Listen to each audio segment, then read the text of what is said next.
Hey guys, welcome! One viewer. Meron tayong one viewer na consistently nagkiklik sa mga recent videos natin, guys. Shoutout sa'yo, and kung sino ka man, ikaw yung dahilan kung bakit ko to tinutuloy. Salamat, thanks. And with that out of the way, let's get into the video. Imagine this. Nag-notify yung cellphone mo. Nakasale daw yung wishlist mo sa Steam. Pagtingin mo, 90% off. Wow! Ang taas. Okay. Takbo ka ngayon. Sa wallet mo, tinignan mo. Wala kang pera. Aro, okay. Ay, meron pa naman akong online banking. Tinignan mo ngayon yung online banking mo. Sakto, meron kang pera. Yes, extra. Ngayon, ang tanong, bibilin mo na ba? O wag na? Yan yung dalawang tanong na gusto kong lagyan ng opinion ngayong linggo. So, every week, meron akong dalawang tanong na itatanong. Ang tawag ko dito sa format na to is the duality of my human experience. So, ano pang hinihintay natin? Let's go! Start your journey with me. So, kita nyo naman sa thumbnail, isang babae, yan si Ella Balinska, yan yung si Frey ng Forspoken. Siya yung character model ng Forspoken. Ngayon, yung katabi niya, si Vault Boy naman yan. So, sa Fallout series yan, isa siyang mascot na usually naka-thumbs up, pero ngayon naka-thumbs down siya. So, si Ella Balinska, nire-represent niya yung pagiging controversial ng isang laro. Baga, kahit na mag 90% yung isang laro, kung controversial naman siya, papaisip pa din eh. Usually, bibilin mo lang siya kung talagang meron kang curiosity na parang, okay, feeling ko meron akong elements na nagugustuhan. So, doon na pumapasok yung isa pang representation ni Ella Balinska. Tukso. So, tinetempt ka ng 90% discount na bilhin siya. Kasi kahit na mababa yung reviews ng Forspoken, mababa yung reviews ng kahit anong isang laro, kung curious ka talaga, matutukso ka sa 90%, diba? So, nagpapapansin kasi sa'yo yung 90% eh. Yun yung dahilan kung bakit si Ella Balinska yung pinili ko dyan. Ngayon, meron dalawang reasons kung bakit, yun napapansin ko lang meron dalawang reasons kung bakit nagdi-discount yung isang developer or isang publisher. Una, gustong-gusto niya talagang ibenta yung kung ano man yung gusto niya ibenta. So, in this case, yung laro. 90% pukaw, atensyon, tukso. Pero yung isa pang reason is, baka luma na. Kumbaga, 10 years, 15 years ago, luma na yun, di ba? Pero meron isa na hindi nagmababa masyado, yung Final Fantasy 15. So, wala akong choice kundi bilhin yun. Anyways, so, yung 90% din, kung titingnan natin, deep sale siya eh. So, mapapatingin ka na lang talaga sa reviews kung bibilin mo ba siya o hindi. So, in this case, mahirap i-justify yung Forspoken kahit na murang-mura siya. So, yun yung nire-represent niya. Kaya ako siya pinili. Ngayon, yung katabi niya, si Vault Boy, usually naka-thumbs up yan eh. Sa laro yan na Fallout series. So, hindi pa ako naglalaro ng Fallout, pero para siyang mascot sa isang commercial or something ng Fallout. Usually naka-thumbs up siya, pero ngayon naka-thumbs down siya. And pinapahangit din yung mukha niya kung nakikita niyo. So, siya yung nagre-represent ng wag na lang. Ganun. Siya yung nagsabi na no, wag. So, siya rin yung nagsasabi na hindi yan worth it. O kaya kahit super sale yan, nire-represent niya yung asawa mo. So, yung mascot na yan, nire-represent niya yung asawa mo na nagsasabi sa'yo na imbis na bilhin mo yan, ito yung gawin mo sa pera mo. Parang gano'n.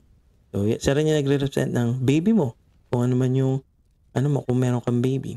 Siya rin yung nagre-represent ng gastusin, na hindi siya laro, gano'n. So, yung rare representation yan is siya yung nagre-represent ng kawalan mo ng oras. So, wag mo nang bilhin kasi wala ka ring oras para laruin siya. So, tingnan natin kung meron ba tayong makikitang similarities kahit na opposite yung statements nila. Kasi kung titingnan natin, opposite sila eh. Yung unang similarities nila is parehas silang makaka-apekto sa budget mo, monetary budget. Baga, pag binili mo siya, mababawasan ka ng pera para sa ibang bagay. Opposite naman, pag hindi mo siya binili, kakaroon ka ng pera para sa ibang bagay naman, di ba? So, yung pangalawang bagay na pagkakasimilarities nila, makakaapekto siya sa oras naman. So, yung budget pa rin 'to, kumbaga budget ng oras. Kung meron kang oras or wala, nakadepende kung bibilhin mo o hindi. And yung pangatlo, ito yung pinakaimportanteng similarities nila. Mare-reveal niya kung ano yung mindset mo. Kung ano yung naiisip mo kapag nakakita ka ng sale. Tinitingnan mo ba yung monetary value niya o tinitingnan mo yung quality niya versus the monetary value. So, yun yung mga similarities nila. Ngayon, ano naman connection sa akin? Bakit ko naman 'to pinag-uusapan? Well, dati kasi pirata ako, eh. Feeling ko lahat naman tayo nagsimula sa gano'n, eh. Kaso nagkatrabaho ako. So, ngayon nagkatrabaho na ako, nagkaroon na ako ng panata sa sarili ko na, bibilhin ko na yung mga laro na gusto ko. And at the same time, na-try ko rin gumawa ng mga laro. Nakita ko na, okay, ang hirap pala. So, yung mga deep sale na ganyan, yung mga yung mga full price, yung mga free to play na mayroong microtransactions, ginagawa yan ng mga tao behind the scenes. And yung mga tao na yun, nagtatrabaho lang din. So, nag-enjoy sila, gumagawa sila ng laro. Pero, at the end of the day, trabaho yan. Gusto nilang kumita. Gusto nilang ibenta yung laro na yan. So, nagkaroon ako ng panata sa sarili ko na, okay, bibili na ako dahil meron na akong trabaho. So, dahil dun sa panata na yun, dumami yung Steam library ko bigla.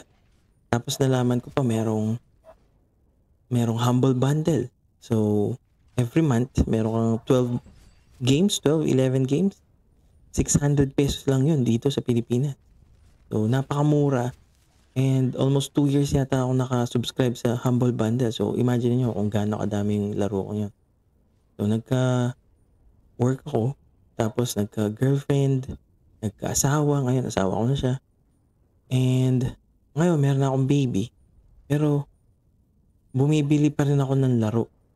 Kumbaga kahit na nakakatukso pa din na yung pinaka-free is magpirata ulit. Kasi, lalo na ngayon na meron ng baby. Kumbaga, imbis na gastusin ko sa pamilya, mapapaisip pa din ako eh. Kapag yung pinaka napapaisip ako ngayon na laro, Dragon's Dogma 2. Kaso, una, wala akong PC. So, nababasa ko kasi yung mga reviews niya, parang hindi siya Steam Deck verified. Meron lang ako Steam. Yun nga, yung nilalaro kong Skyrim na to. Steam yan. Steam Deck. So, yun lang yung laro ko. So, bawat stage ng buhay ko, kung titingnan ko, merong discernment eh. Iniisip ko kung bibilin ko ba to o hindi. And habang tumatagal, it seems like, habang dumadami yung ginagawa ko, dumadami din yung oras na sinasabi ko na hindi ko muna bibilin. O kaya hindi ko na talaga bibilin.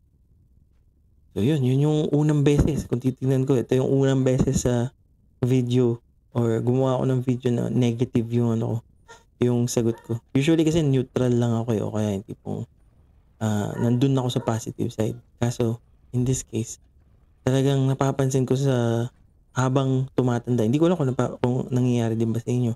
Habang tumatanda, habang dumadami yung ginagawa, dumadami yung moment na sinasabi mo sa sarili mo, hindi ko nabibilin.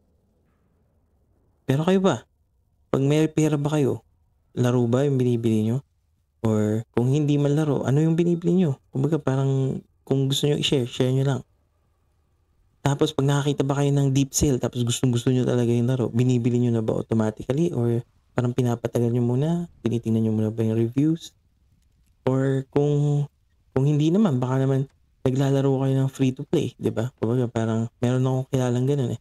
Baka naman naglalaro kayo ng free to play. Tapos konting microtransactions lang. Kasi hindi naman laging masama yung microtransactions eh. Nagiging masama lang siya kapag OA or pag pinupush siya. Kasi yung nagiging agenda na siya na kumita ng pera imbis na maging source of income lang siya. So, yun lang naman yung nagiging problema sa microtransaction. Meron siyang negative connotation. Pero, meron pa ring mga laro. Yung, kumari, Genshin Impact. Parang maganda yung microtransaction model niya. Na, masusulit mo yung Genshin Impact kahit na hindi ka microtransaction. Pero grabe 'no, dalawa lang yung tanong ko, bibilhin mo ba o hindi? Pero sobrang daming factors yung dapat mong isipin o kaya yung mapapaisip ka talaga. So yun, kung ano man yung kung nagustuhan niyo 'tong content na 'to, like, like this video. Ngayon kung di niyo nagustuhan, comment down below kung ba't di niyo nagustuhan. And siyempre, yung pinakaimportante sa lahat, subscribe for more. And kung kaya niyo, share niyo lang yung content na 'to. Kumbaga napakalaking tulong kung share niyo siyempre. Yun yung pinakamahirap gawin, eh. Pero kahit ano pa man mangyari, as always, I am the lying man.